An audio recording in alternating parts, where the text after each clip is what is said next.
Em nome de Jesus, amém.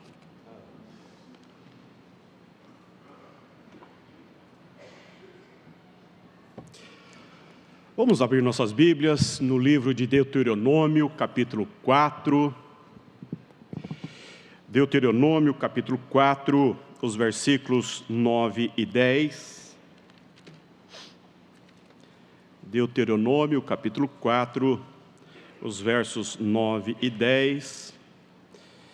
Fiz uma breve introdução, domingos atrás, sobre esse texto. Eu quero daqui para frente me deter no capítulo 4 de Deuteronômio. E nessa manhã eu quero falar para você pensando na seguinte ideia: guardando-nos em Deus. Guardando-nos em Deus. Diz-nos a palavra de Deus: tão somente guarda-te a ti mesmo, e guarda bem a tua alma, que te não esqueças daquelas coisas que os teus olhos têm visto, e não se apartem do teu coração todos os dias da tua vida, e as farás saber a teus filhos e aos filhos de teus filhos. Não te esqueças do dia em que estiveste perante o Senhor teu Deus em Horebe, quando o Senhor me disse: reúne este povo e os farei ouvir as minhas palavras, a fim de que aprenda a temer-me todos os dias que na terra viver, e as ensinará a seus filhos, guardando-nos em Deus. O livro de Deuteronômio contém 5 grandes sermões de Moisés. O contexto deste livro é quando Moisés está preparando o povo de Deus para adentrar a terra prometida. Então ele reúne o povo para fazer, para ler, para repetir, para lembrar, fazer lembrar à mente, ao coração do povo de Deus, as leis de Deus. São 5 grandes sermões que repetem todos os estatutos e juízos da lei que Deus dera a Moisés. Todo aquele arcabouço de regras, de legislação que conduziram o povo, que Deus foi dando ao povo na marcha pelo deserto. Agora, quando eles estão prestes a entrar na terra prometida, Moisés, sabendo que não vai adentrar a terra, ele então prepara, como um líder de Deus, um homem que sabe dos desafios que o povo haverá de enfrentar no futuro. Ele então chama o povo e faz repetição das leis. E o capítulo 4, ele fala das necessidades de guardar. Guardar no sentido de reter, guardar no sentido de cuidar, guardar no sentido de proteger, de encaminhar-se a partir de. É nesse sentido que o apóstolo, que Moisés está trazendo essa expressão de guardar. Guardar, de cuidar, de proteger, de andar a partir de. A partir do quê? A partir das palavras de Deus. Então, nessa manhã, eu gostaria, meu irmão, minha irmã, de falar sobre 3 aspectos que eu vejo nesse texto do que Moisés está dizendo ao povo sobre guardar. Guardando-nos em Deus, em primeiro lugar, guardando-nos na vida. Moisés está dizendo ao povo: guardem, guardem. Veja o que ele vai dizer no versículo 9, a primeira expressão: tão somente guarda-te a ti mesmo. Guarda-te a ti mesmo. Para quem não sabe para onde vai, há um ditado que diz que qualquer caminho serve. Quando não se sabe para onde vai, qualquer caminho serve. Moisés está dizendo: vocês sabem para onde vocês vão, vocês sabem de onde vieram, vocês sabem de onde vieram, vocês sabem quem os tirou de onde vocês estavam. Vocês sabem quem os conduziu até aqui. Vocês conhecem, vocês sabem quem e através de quê, como Ele os trouxe até aqui, e vocês sabem também para onde vai. Vocês têm consciência para onde Deus está encaminhando vocês. Vocês sabem para onde vocês estão indo a partir da direção divina. Então, guardem-se. Guarde-te mesmo, guarde você, guarde-te. E esse guardar tem a ver com cuidado pessoal, tem a ver com cuidar da saúde, cuidar do bem-estar, mas também tem a ver com como portar-se na vida diante dos desafios. Como eu posso cuidar de mim e estar sendo cuidado diante dos desafios que eu vou enfrentar no futuro? Como eu posso guardar-me enfrentando os desafios que diante de mim se apresentam? Me parece que Moisés está trazendo a eles essa responsabilidade. Cuidem-se para que vocês não se desviem nem para a esquerda e nem para a direita. Cuidem-se para que vocês portem-se na vida de modo bacana, de modo legal, para que tudo te vá bem. Cuidem-se para que os processos existenciais sejam aqueles que os encaminhem para onde Deus quer vos levar. Cuidem-se, cuide de ti mesmo, presta atenção. Guarda-te a ti mesmo. Esse cuidado é perfeitamente válido e muito importante. Alguns autores bíblicos vão falar sobre isso também. João, escrevendo ao presbítero Gaio, da igreja de Éfeso, na terceira carta, no capítulo 1, versículo 2, ele diz: amado, oro para que você tenha boa saúde e tudo lhe corra bem, assim como vai bem a sua alma.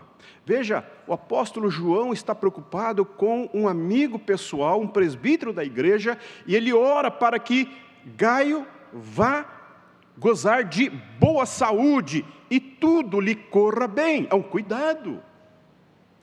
Há um cuidado apostólico para com um membro da igreja. Por isso que nós oramos uns pelos outros. Por isso que nós intercedemos uns pelos outros, para que vá bem. Quando há doença, quando há crise, quando há dificuldade, nós, como povo de Deus, intercedemos a Deus, colocamos as pessoas, colocamos os nossos queridos diante de Deus, para que vá bem, para que não haja prejuízo, para que não haja nenhuma situação que a pessoa fique prostrada, não consiga avançar. Esta é a ideia. E o apóstolo Paulo também, escrevendo aos Tessalonicenses, no capítulo 5, 1 Tessalonicenses, capítulo 5, versículos 22 e 23, ele diz: afastem-se de toda forma de mal, que o próprio Deus da paz os santifique inteiramente, que todo o espírito, alma e corpo de vocês sejam conservados irrepreensível na vinda de nosso Senhor Jesus Cristo. O apóstolo Paulo está orando, fazendo uma oração bem global, bem ampla. Ele ora pelo espírito, ele ora pela alma, ele ora pelo corpo, para que sejam conservados íntegros. Meu irmão, minha irmã, a responsabilidade que cabe a nós, pela palavra de Deus, é esse cuidado pessoal. Esse cuidado pessoal que nós devemos ter para conosco, para como nós nos cuidamos, como nós nos portamos, para que não sejamos peso para a família, para que não sejamos demasiadamente pesado para os outros. Essa é a primeira responsabilidade nossa. Para que nós nos portemos, nos conduzamos a partir de escolhas abençoadas e definições bem ajustadas, para que nós não venhamos a ser carga, peso, fardo uns para com os outros. Quando eu cuido de mim, eu tenho condições de cuidar do outro. quando eu cuido da minha saúde, quando eu cuido dos meus pensamentos, quando eu cuido do meu processo decisório, eu tenho uma oportunidade de não trazer prejuízo para aqueles que comigo caminham.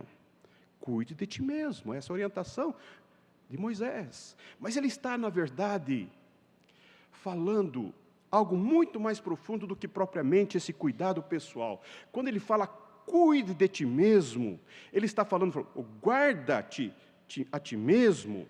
Ele está falando, viva a partir de tudo que você já conhece da palavra de Deus. Conduze-te por todos os valores e princípios que o próprio Deus nos deu. Essa é a ideia. Ele está preparando o povo para entrar na terra prometida. E então, aqui a palavra que ele está dizendo é de obediência.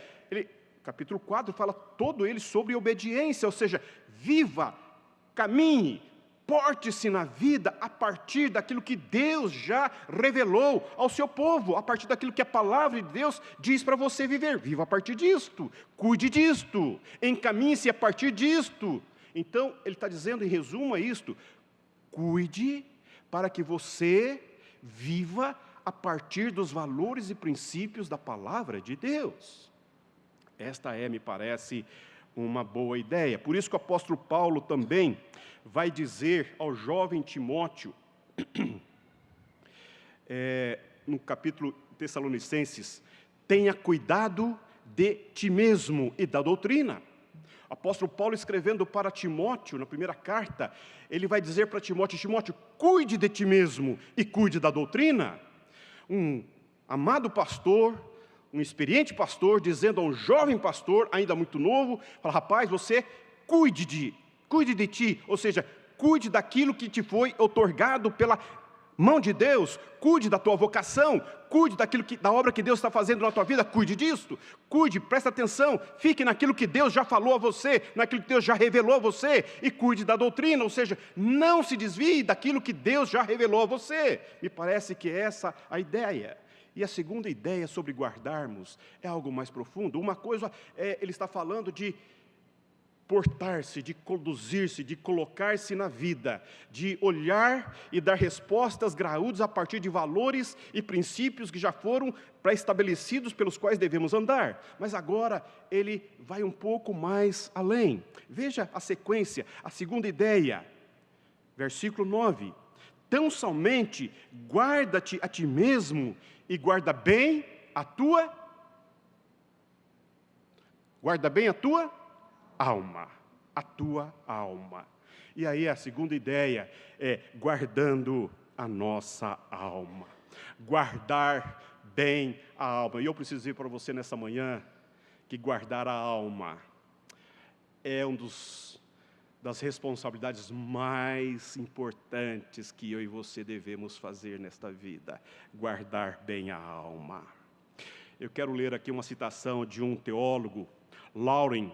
Ele diz que para o hebreu, o homem não era um corpo e uma alma, mas antes um corpo-alma, uma unidade de poder vital. O texto mais significativo está em Gênesis capítulo 2, versículo 7, em que a revelação nos diz: então formou o Senhor Deus o homem do pó da terra e lhe soprou nas narinas o fôlego de vida, e o homem passou a ser alma vivente. Deus criou o homem ao soprar nas suas narinas o princípio vital. O princípio vital, ele soprou, e ao soprar, tornou-se alma vivente. O ponto, meu irmão, é que nós não temos um corpo no qual ele traz consigo uma alma, não. A ideia hebraica é que nós somos alma, e ela habita em um corpo. Essa é a ideia. Esse princípio é fortíssimo na revelação bíblica. Nós não temos um corpo no qual habita uma alma, nós temos uma alma eterna, que vem de Deus, na qual Deus soprou-nos, da qual Deus deu-nos, e então ela habita um corpo. Pense um pouco sobre isto. Por isso que ele está dizendo, guarda bem a tua alma. Por isso que em Mateus 10, 28, Jesus vai trazer uma severa advertência. Não temais os que matam o corpo, mas não podem matar a alma. Não temais os que matam o corpo e não podem matar a alma. Temei antes aquele que pode fazer perecer no inferno, tanto a alma como o corpo. É disto que Moisés está trazendo ao coração, à consciência, à mente do povo, quando eles vão adentrar a terra prometida. Guarda bem a tua alma. E aí, meu irmão, quero dizer para você que nós convivemos numa cultura que não lida bem com a alma, que não cuida bem da alma.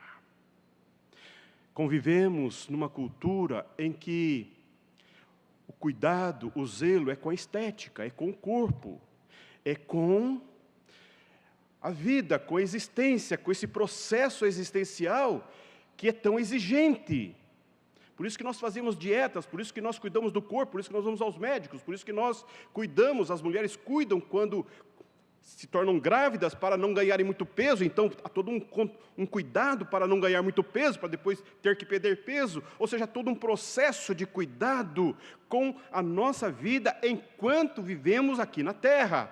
Esta me parece ser uma grande ênfase da nossa cultura. Cuidamos da nossa estética, cuidamos do nosso corpo, cuidamos do nosso trabalho, cuidamos do nosso futuro, cuidamos do trabalho, cuidamos de tantas coisas importantes, necessárias, mas não podemos esquecer-nos do que a palavra de Deus nos diz a mim e a você nesta manhã.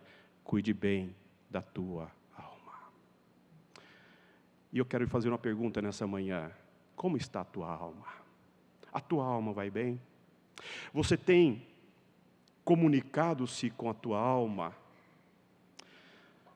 A grande tragédia da nossa cultura ocidental é que nós desenvolvemos um cristianismo desalmado, um cristianismo a partir de conceitos e de práticas, e não a partir de dentro. E não a partir da fonte da existência da vida. Essa ideia grega em que nós particionamos o conhecimento, porque na cultura grega, corpo, alma e espírito são distintos. O pensamento grego faz essa distinção do que é corpo, do que é mente, do que é coração, do que é alma, do que é volição. Na cultura semítica, na cultura hebraica, tudo é tudo. A alma é o centro da existência, a alma é o âmago do ser, a alma é da alma que emana a vontade, a volição, é da alma que emanam as emoções, os sentimentos, é da alma que emanam as propensões para a vida, é da alma que nós nos angustiamos. É a alma que grita, é a alma que geme, é a alma que sofre as agruras da vida. Portanto, nessa manhã, eu quero chamar a sua atenção para aquilo que Moisés está chamando a atenção do seu povo lá no passado. Guarda bem a tua alma. Talvez você esteja falando para mim, pastor, eu sei do que você está falando, eu sei. Eu sei muito bem do que você está falando. Deixa-me dizer uma coisa. Jesus, olhando o seu tempo, no primeiro século, olhando o modo como as pessoas estavam acessando a Deus através da religião, olhando atentamente as pessoas a quem Deus chamara para seu povo, e vendo os esforços para que eles pudessem manter uma ligação pela religião diante de Deus, Ele vai romper com esses processos. Ele vai romper. Ele vai olhar para essas pessoas e vão chamá-las de pessoas cansadas e pessoas sobrecarregadas. Ele não olha o processo religioso, ele olha o coração. Ele olha o interior, ele perscruta lá dentro, ele percebe o cansaço, a exaustão, a fadiga das pessoas que estão tentando relacionar-se com Deus através de uma religião. E então ele diz: vinde a mim, vinde a mim. Vinde a mim, todos vós que estáis cansados e sobrecarregados, eu vos aliviarei. Tomai sobre vós o meu jugo e aprendei de mim, porque eu sou manso e humilde de coração, e encontrareis descanso para as vossas almas. Me parece que há uma contradição entre o que Deus está fazendo e aquilo que o povo está buscando. Enquanto Deus está descendo, o povo está tentando subir, mas em paralelo. Enquanto Deus está se revelando, as pessoas estão tentando, por esforços, por processos, por procedimentos, tentando alcançar o céu. Mas o céu baixou, o céu desceu, a vida se manifestou. Moisés está dizendo exatamente disso. A obediência, o cuidar de si, o cuidar dos processos de vida, sem descuidar de si, sem descuidar da alma, sem descuidar das questões mais íntimas da vida. Você já olhou para o seu marido ou para a sua esposa e viu que ele precisava de colo e falou: vem cá, maridão, vem cá, minha querida, descansa aqui um pouco. Não é descanso físico, é descanso emocional, é descanso da alma. Às vezes o nosso ritmo, às vezes os nossos processos de existência, às vezes os papéis pelos quais nós nos portamos na vida, as nossas atividades frenéticas, a nossa atividade de trabalho, de luta, de dia a dia, de enfrentamento, nos exaure, nos esgota, nos traz um esgotamento físico, emocional, mas sobretudo espiritual. Por quê? Porque a alma perde aquilo que é mais profundo na existência, o sentido. Perde o sentido. Perde o sentido. E quando se perde o sentido, para onde nós vamos? Para onde nós vamos? Eu vejo tanta gente vivendo sem propósito, vivendo sem sentido, vivendo sem ter, de fato, convicção, segurança, estabilidade. Por que estou fazendo o que eu estou fazendo? Por que eu estou vivendo como eu estou vivendo? Para onde eu vou como eu estou vivendo? Para onde eu estou seguindo? Para onde minha vida está se conduzindo? Pessoas que perderam o sentido.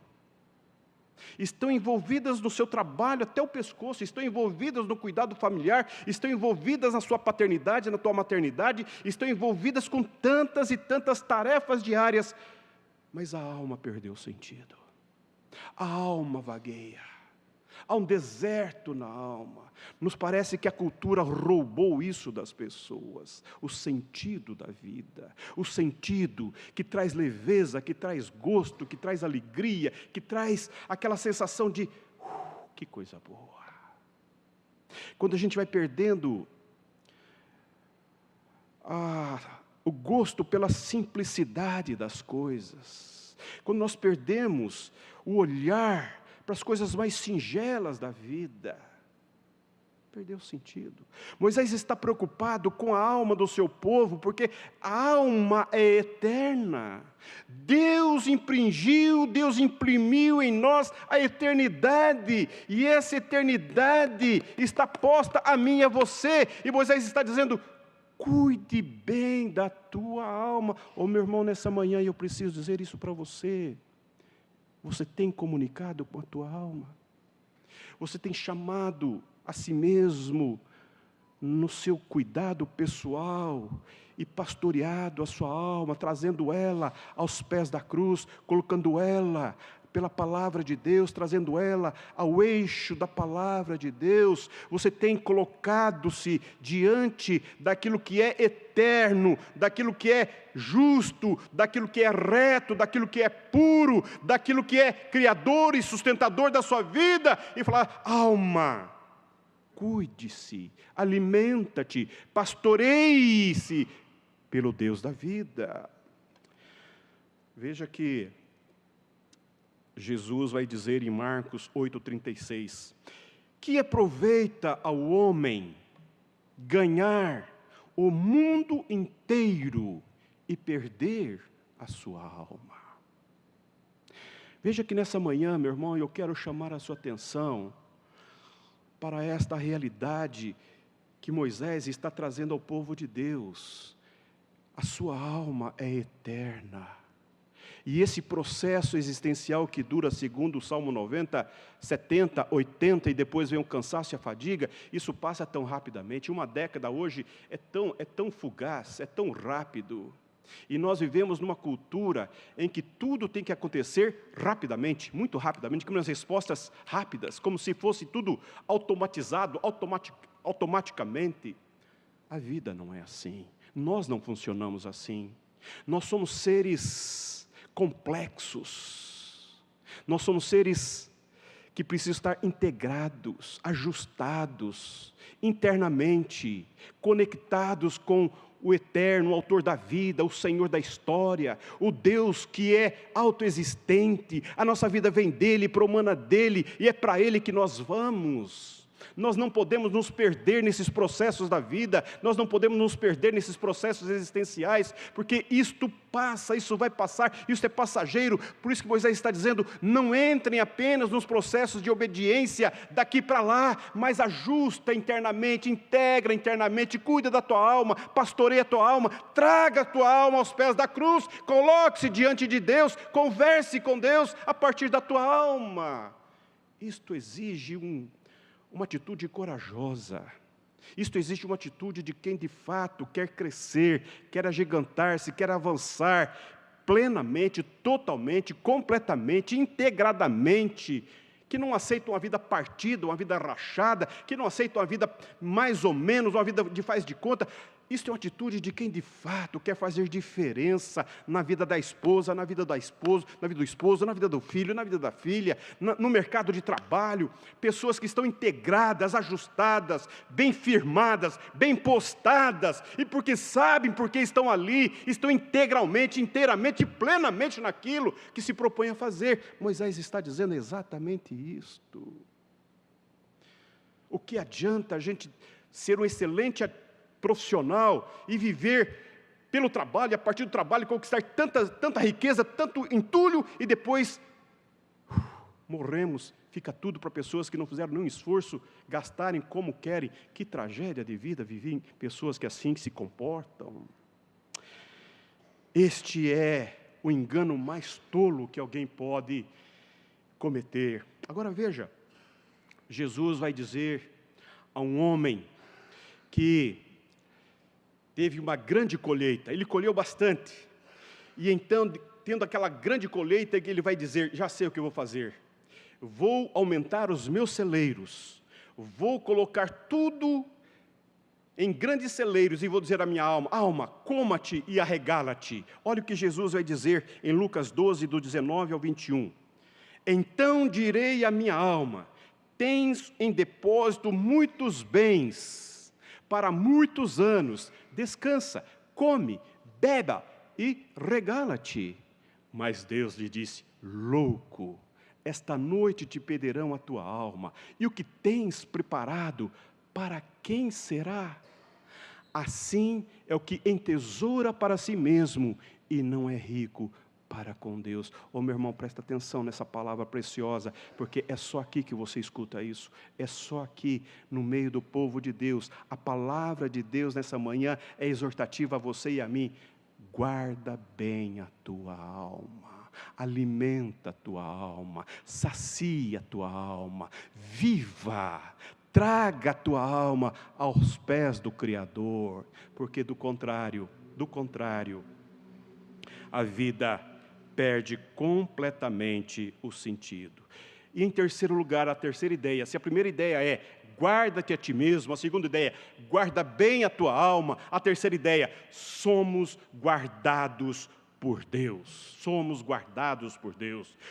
O versículo 10 ele vai dizer: o dia em que estiveste perante o Senhor teu Deus em Horebe, quando o Senhor me disse, ajunta-me este povo, e os farei ouvir as minhas palavras, e aprendê-las-ão, para me temerem todos os dias que na terra viverem, e as ensinarão aos seus filhos. Moisés está dizendo, trazendo à memória deles aquele grande movimento do céu, quando Moisés foi lá no Monte Horebe receber a palavra de Deus, e então Deus mandou Moisés reunir o povo, e então Deus deu as leis que regulam, que fazem a mediação entre Deus e o povo. É o tempo da aliança em que Deus firmou um pacto, Deus firmou uma aliança com Moisés. O Monte Horebe é um monte onde a aliança de Deus se firmou com o seu povo, em que ele afeiçoou-se por aquele povo e ele estabeleceu um pacto eterno com esse povo. Deus se aliançou conosco, Deus se afeiçoou para com você, Ele é o Deus da nossa aliança. Essa aliança que Deus realizou conosco na história, ela está posta em Cristo Jesus, aquele que renovou a aliança eterna conosco. Por isso que 1 Pedro capítulo 1, me permita ler esse versículo, já estou encerrando a minha fala, mas eu não posso deixar de dizer para você isto. Veja que Pedro vai dizer em 1 Pedro 1, 3 a 5, bendito o Deus e Pai de nosso Senhor Jesus Cristo, que segundo a sua muita misericórdia nos regenerou para a sua viva esperança, mediante a ressurreição de Jesus Cristo dentre os mortos, para uma herança incorruptível, sem mácula, imarcessível, reservada nos céus para vós outros, que sois, vamos ler juntos, que sois guardados pelo poder de Deus. Nós somos guardados pelo poder de Deus. Nós somos guardados pelo poder de Deus. Não há nada que você possa fazer por você, se Deus não fizer em você. Não há nada que você possa fazer pela sua família, se Deus não realizar em você. Nós somos a partir do poder de Deus. Nós existimos a partir do poder de Deus. Porque nós somos guardados, nós somos protegidos, nós somos sustentados, nós somos fortalecidos, nós somos amparados, nós somos ancorados, nós somos sustentados pelo poder de Deus. Por isso que esta mesa, nesta manhã, nos revela desse cuidado de Deus. Esse cuidado de Deus. Você não se dá conta, meu irmão. Você não se cuida como você precisa ser cuidado. Você não consegue dar conta da sua existência como você gostaria que fosse. Por isso que Deus cuida de você, por isso que Deus cuida da tua alma, por isso que Deus pagou alto preço pela tua alma, por isso que Deus resgatou a tua alma, por isso que Cristo foi à cruz por você, por isso que o preço que foi pago pela tua alma foi um alto preço na cruz do Calvário, porque o próprio Deus derramou a sua alma no pecado para que você tivesse vida e vida nele. Oh, se eu pudesse abrir a sua mente nessa manhã e inculcar esta verdade eterna na tua mente e você viver a partir desta realidade, você, oh meu irmão, nessa manhã, papai e mamãe, presta atenção. O seu filho não precisa de muitas riquezas, de dinheiro, ele precisa de papai e mamãe que é guardado, que são guardados pelo poder de Deus. Um coração que é protegido, uma mente que é sã, sadia, curada, restaurada no poder de Deus.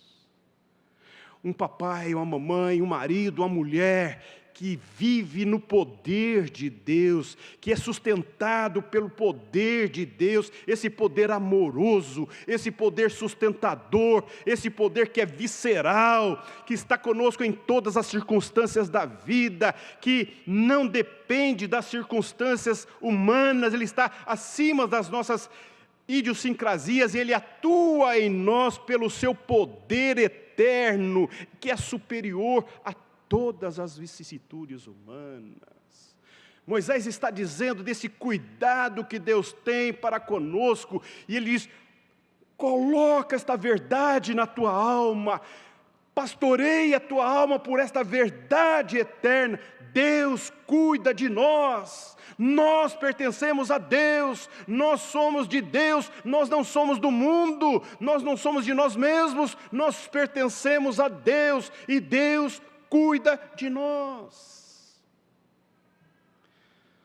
Por isso que o crente tem uma alegria que é ultra circunstancial.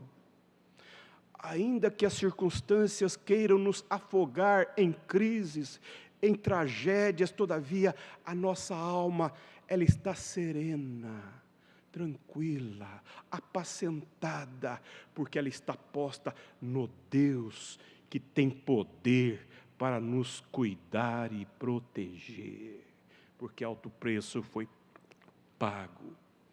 É isso que nós precisamos ensinar aos nossos filhos. É a partir desta verdade que nós devemos viver. Então, quando Moisés está dando essas palavras de obediência, ele está dizendo: olha, comprometam-se com Deus, de igual forma que Ele está comprometido com você. Entre numa relação de pessoalidade com Deus, tanto quanto Ele quer ter essa relação de pessoalidade com você, a partir de dentro, a partir de tua alma. Que Deus te abençoe, que Deus possa dar a você uma alma pastoreada, como esposa, como mulher, como mãe, como pai, como homem, como marido, como filho, para que as nossas famílias tenham a bênção de viver numa ambiência que é sustentado pelo poder de Deus. Que Deus nos abençoe.